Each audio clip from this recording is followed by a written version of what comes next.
There we go. Pause it. Let's move over to the Microsoft Bethesda deal. It looks like it's finishing up. It's been approved by the SEC now. That just came out today, it looks like. And I believe in Europe, they have approved it there as well. And apparently investors or shareholders were changing different statuses to complete. So it looks like the rumors about there being something from Microsoft pretty soon, like in the next week or so, possibly event-wise or maybe announcement-wise, is going to be happening, at least just from this side, this angle. So that would mean that I guess this week or the following week, sometime in March, it will officially be Microsoft owning ZeniMax and Bethesda. I say next week it's all done. Yeah, it's probably done. It's probably done now, and it could be done already. Yep. Monday we could see a press release or something go out. Mm-hmm. Yeah, I think next week we'll hear about it. Yeah, I mean, it really sounds like it's rolling along, which is going to be a very interesting rest of the year then, because I kind of think right now that they've obviously been waiting for this deal to get done to say anything substantially, because in interviews, Phil Spencer sidesteps all of these questions about exclusivity and all of this. But I kind of feel like there's a strong possibility that as soon as that deal's done and they are sending out the press release, they will start talking, and all of a sudden they'll finally be more, straightforward about, is Starfield, for example, an Xbox and Game Pass only game? Oh, I guess that's the real question. That's the real question. If they're exclusives, I don't think they're going to be. But if they do even hint that they're exclusives, the internet is going to explode. Do you think they talk about Starfield now, or do you think they talk about it when they're ready to talk about Starfield? I think that would be E3, because Bethesda still seems to be holding their own E3 style event. But that's what I'm getting at. Like people feel like Microsoft next week's going to make this big announcement and then just answer all these questions about exclusivity. But I don't think Starfield's going to get really talked about until they're ready to talk about it. Which is great. We have to remember that Bethesda, even part of the deal when they were talking about it, Bethesda is still its own label. They're not part of Xbox Game Studio. They're simply under Microsoft's now umbrella. So they're still going to be operating as Bethesda. I think all we're going to get from Microsoft next week potentially is they're going to come out, say the deal is done. Here's some Game Pass things that we're going to introduce from Bethesda's vast library of software. But finer details of games like Starfield and stuff, that's going to come when Bethesda's ready to talk about. Not to say Phil Spencer can't come out and say this title is exclusive to us, but as far as release date and key information, that'll be for Bethesda's handling. I mean, I wouldn't expect a huge blowout of this from Phil Spencer or anything in the coming weeks. I think it's just going to be welcome to the family. We'll discuss things over a period of time. It's not going to be this huge E3 type event or any of that type of handling. It's going to be something far more low key. I must wonder if part of the whatever this thing that's coming up, the smaller events coming up, I guess live stream or just press release or information, but could revolve around just some more of Bethesda's games and ZeniMax stuff going to Game Pass as well, since they would then own them completely, and then they start announcing games for it. Mm-hmm. Like that seems like a smaller kind of announcement, but still kind of big for people who have Game Pass and haven't played the games. But that's the thing I'm most interested in right now is, I mean, is Microsoft going to have Bethesda bring out something like Starfield for the holiday? Will that be a big game from Microsoft technically then? Basically grabbing a game that's just about done anyway when they bought Bethesda and used it as one of their own Game Pass, pillars for the holiday. I bet they will. I have a feeling that there's been, anybody who's been following it, there's been a lot of leaked screenshots of Starfield, and it seems like it is very deeply done. It sounds like they're going to try and do the thing they did with the previous Fallout, which is announce it and release it like 6 months apart. I have a feeling that they're going to come out and they're going to show the trailer, and I bet it's going to have some sort of phrasing like Xbox Series X, the best place to play Starfield. So it's like, we're not saying it's an exclusive, but we have it, Well, hold on. I have an article pulled up over here, and it says Starfield aiming for this year from Nate Drake. Their hope is 2021. That was their target. I mean, it's the first couple of days of March. We're months away. It's Bethesda. There can still be delays, but their hope was to have the game out for this holiday.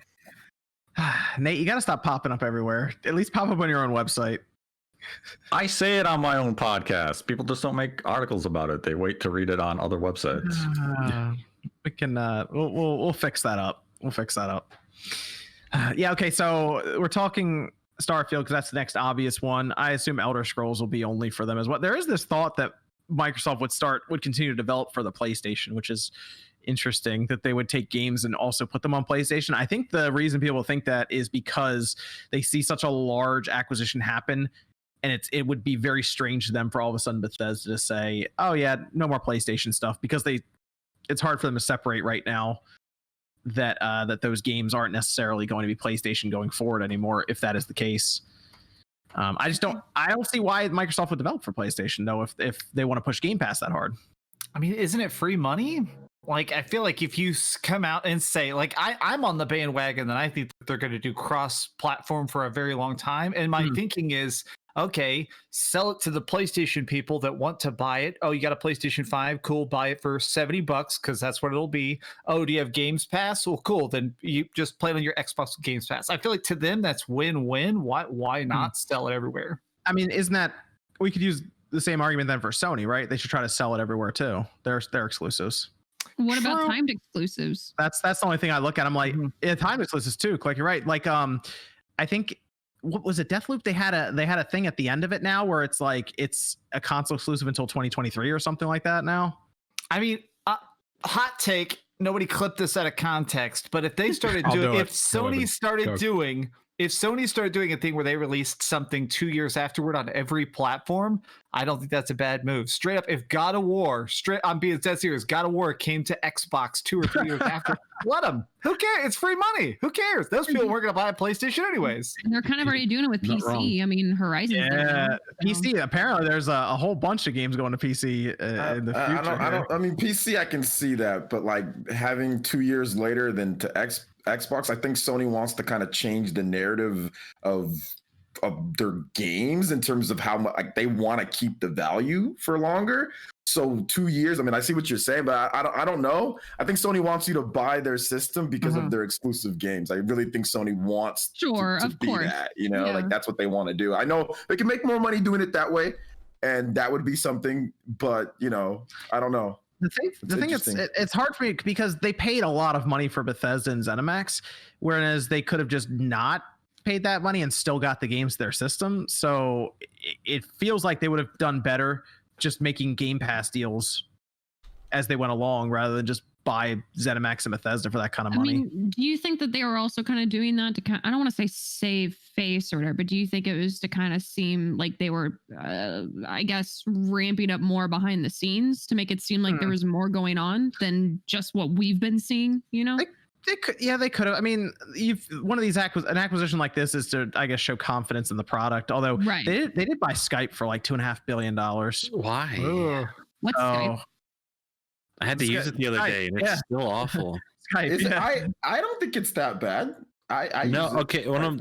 There's one feature about it that I hate unless there's a bunch of people on a call. Like, you can't just maximize your own camera, and it's really it's all stupid. I mean, Discord's way better. But easily. Discord has its problems, but so I feel like the Bethesda deal makes more sense for them, even though it's more money. It's like that could be something that works for them in the long term. And I mean, let's face it, they need studios. They need a lot of studios. I feel like they need more studios than, like, if you combine Sony and Nintendo for what Microsoft's trying to do, they need as many studios as those two combined to continue output for Game Pass and get people. They got it now, right, John? They have a lot. I mean, yeah, I would say so. They have a ton of studios, and they basically need a game to come out every like 3 months almost, so that Game Pass like continues moving forward and getting members.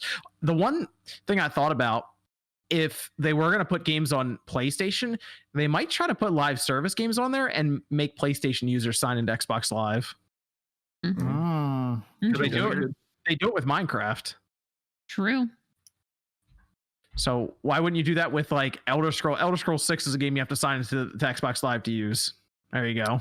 Well, the other thing is the online service PlayFab. It's Azure cloud service. So Turok 2, which we just released on the PS4 Night Dive Studios, that uses Microsoft Cloud services for their online multiplayer. It's not a secret. It's the infrastructure they use. So yeah, I mean, there are games already that run on Switch and PlayStation that connect to Azure cloud services. So Microsoft will still get a cut of, that revenue that comes in. So I mean, yeah, that's definitely an option for them and something they could continue, utilizing going down the path. Yeah, like Microsoft doesn't need to make back their. People seem to think that Microsoft's poor and needs the $7.5 billion back tomorrow. They obviously looked at this and said, we can either leave $7.5 billion in the bank and it'll just lose money from inflation or whatever over time, or we invest it now and just buy a big acquisition like this and bring them in for a long-term gain. Yeah. Like, this is something they're like, okay, we're going to try to do Game Pass for 10, 20 years now. This is a big 10-year play.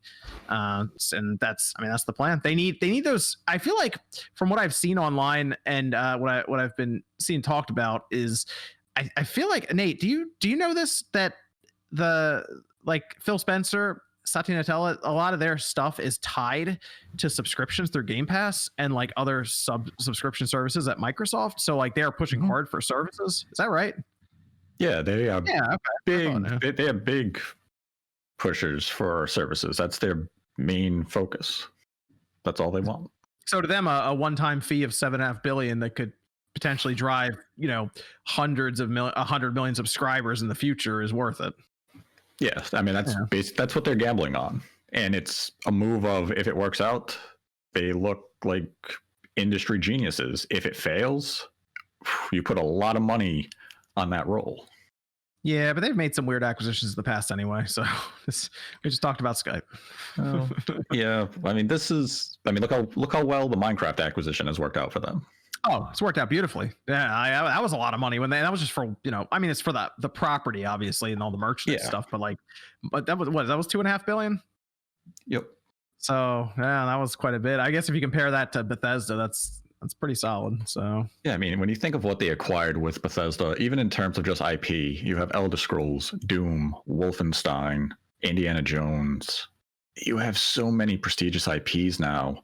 Never mind the studios that you've acquired. They are in a really good position. We just have to wait to see how they're going to handle it in terms of exclusive releases and everything moving forward. But hopefully we have some of those answers in the coming weeks. So the big question obviously is who's going to do Banjo-Kazooie when they bring that back? Id. You know what? I like it. John Carmack is going to lead Banjo-Kazooie. You're going to bring John Carmack back. He's going to come in. back just for that. You're at Banjo-Kazooie. He's like, you know what? I'm in. They Drop should make everything. it a car building game. No, bad idea. Bad idea. We're gonna have the BFG, big fucking grunty. That's it. Microsoft needs to go buy Blue Point and put them on Banjo-Kazooie tomorrow. We haven't seen Blue Point make an original game yet, though. Done. What? Oh yeah, that's true. They're not gonna remake. Just remake Banjo-Kazooie. Just remake them with super bear physics and graphics and hair and I don't know. I think they remake Banjo-Kazooie and people be like, man, this game's kind of trash. I think that's what's gonna happen. They're gonna re-release it and like, this game's not as good as I used to think it is. Oh, this is interesting. I saw this. I see this in the chat. All right, so let's say Halo Infinite comes out and it's terrible, it's god awful, and everyone's just like moves on from it. What if id took over Halo? Ooh, you know what? I'd be okay with that. Hey, 343 is what about Machine Gun Games? Literally anyone. Literally anyone at this point. Give it to Crystal Dynamics. I'm sure they'll figure out a way to make it a live service. I'm okay with that. I've seen that brought up a few times as well on other podcasts as id take over Halo. No. Yeah, why not? No. I just feel like Halo is halfway about the lore and halfway about the shooting, and I feel like Doom is 95% about the shooting, 40% about the music, and 1% about the lore. You know what? Just bring Bungie in. Have them do it. Bring it back in. I'm just looking for anyone but 343 to do it at this point. Is there any news on whatever game Bungie's supposedly funded on, like extensively to like do that's not Destiny? Is there any news on that? Didn't they get like a lot of money to make something? Yeah, from Tencent, didn't they? Some sort of MMO, right? Or did that get canned? I know they were working on an MMORPG. It's probably in pretty early development. I think they were like conceptualizing when they got the money. No hate to anyone who likes Destiny or plays it a lot or has played a lot. I just want to see Bungie do anything else at this point. We've had too much Destiny for too long. They need to step away, work on something else. Like Destiny's great. Let people still have it, but make something else too. Yeah, a good game would be great. Yeah, it breaks my heart, man. It just reminds me of the good days of Halo, and I'm like, come on, man. I watch a lot of Destiny online, and I still don't know what I'm watching when I watch it, but I do watch people play it on Twitch, and I'm just I mean, is it still making them money though? Are they still making money? Yeah, they're still So making it's money. the off it. GTA 5 to them, right? Is Well, it- I mean, not as much, but yeah. A lot. I think right now they're having a little bit of problem. I heard right now a big chunk of the player base has just quit. They keep tinkering they and just tailoring with deleted it. like a lot of the backlog of Half that the planet. game to make Yeah. space on Yeah. hard drives, and people are kind of Yeah. pissed. Yeah, that's the whole we're getting rid of sunsetting drama I've heard, right? Or whatever. Jeez. Yeah, they 343 needs to deliver on Halo, so. But that'll be the big holiday game, I guess. And then they'll have Starfield. That'll be only on the Xbox on Game Pass. Don't really mad. You know, that's what I'm saying. I think Starfield's going to be only through Game Pass and Xbox and PC. I'm going for it. Seems reasonable. Maybe. It seems bonkers. It's difficult for me to believe. If you're right, then props, but that's so hard for me to swallow. Do you think Fallout 5 is going to be the one that really pushes people over the edge and they're like, oh, wow, that's really just an Xbox thing now? Yes, I think it's the stuff that is in super pre alpha stuff that's going to be Xbox only, Games Pass only. I That feel like would the be stuff nuts. that's mostly done. That's huge. That'd be a Fallout, big like a step. Fallout Yeah. only Xbox and PC. Yeah. That's crazy. Well, and that's why I think that when it happens, I 100% think Elder Scrolls 6. I think Elder Scrolls 6 is only going to be Xbox and PC, and then I think that Fallout 5. But I think can't that- Starfield. Elder Scrolls was early enough, when they announced it was just the title card, it was early enough where they could have secured that for the exclusivity. I think Starfield is that division, like where it'll still be on everything. Mhm. But once Elder Scrolls, a next Fallout game, those are going to be something exclusive. I really want to see what they do now, putting all these companies back together again to see if we can get this New Vegas 2. That's the big one right here. If we can actually get that to happen, that'll That would be cool. that'll be really so cool. big for Microsoft. That'll be so big for Fallout fans because New Vegas is such a fantastic game, and I would love When some it works. continuation hey, any Fallout game is a glitchy Fallout. No, game. I'm just saying, it They're never worked for me. It crashed every time that I literally crashed 15 times in a row, and I said, "Screw this game." So Well, I didn't. I was lucky enough, I guess, not to have those you don't fall issues. through the floor but- at least once. Are you really playing Fallout? yeah, everyone tells me how great New Vegas is. Everyone says how great it is, and I'm like, man, I wish I could have just been there with you guys. Because I love Fallout. I love Fallout. Yeah, Man. I like New Vegas back on the 360 days when everything was like 20 frames per second. Everyone forgets It's that. a good game, but it doesn't look very good like anymore. Oh, Does it? it's yeah. Aging. yeah. Graphically, it's not great. So yeah, I mean, if they did announce a New Vegas game, that would be pretty hype. Even if it's just like a new location, like I'm just saying New Vegas 2, it doesn't have to be in Vegas again, but just like the same team coming and working on that and just choosing anywhere. Like someone in the chat said like Miami. Like that sounds cool. Why not? Call it Super New Vegas. Just print that out. It's good. It's not a game, it's a